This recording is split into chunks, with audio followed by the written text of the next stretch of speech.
Не болғанда да ол не болғанда бір тұрмыс дәулеті жақсы адам, бірақ ана айғырды қимай, енді жерледі депті қой адам ұсатып, жерледі. Онда қазақта әр жерде бар, мен естіп жүрмін, мына ақан серінің бай құла берінде сөйтіп жерледі деген бар. Енді осы әңгіме мына Жалдығараны біреулер тағы өзгеше айтатындар да бар. Менің естігенім, мен мына Шамғол күйшіден естідім. Сол расқа келеді ғой.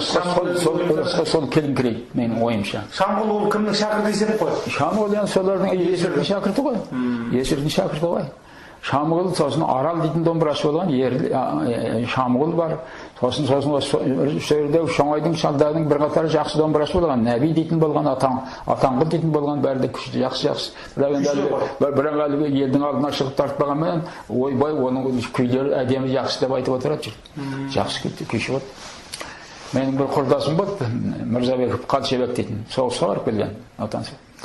Солар тым тәуір күй тартатын еді жақсы.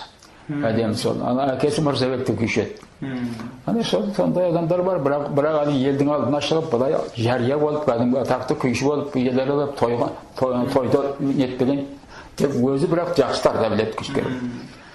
Сол Мырзабеков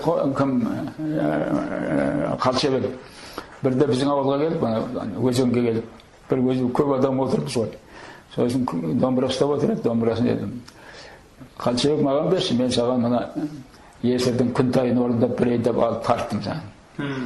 Тартып болғаннан кейін, өте жан, күйшімін деп соны тартпай ақ қойшы. Күнді мені мазақ қылды. Өтежан Ақсақал, мына сіздің айтқан тамаша әңгімелеріңізге қазақтың атақты әулескер күйшілері Есір күйші мен Өскенбай күйші туралы айтқан естеліктеріңізге, өз замандастарыңыз Мұрат Өскенбаев пен Шамғол туралы, Ғалым Жаңбыршин туралы, осы қазақтың күй өнері туралы айтқан тамаша әңгімелеріңізге үлкен рахмет. Енді осы бүгінгі хабарымызды өз Маңғыстау күйлерінің күй басы болып есептелетін Ғабыл күйшінің атақты Ғабыл күйімен қорытындыласақ, сол Ғабыл күйін орындап беруді Ғазиза Қандастан сұрасақ деген өтініш бар. Ал Ғазиза Қандас Ғабыл күйін шертіп жіберіңіз. Ғабылдың күйі Ғабыл.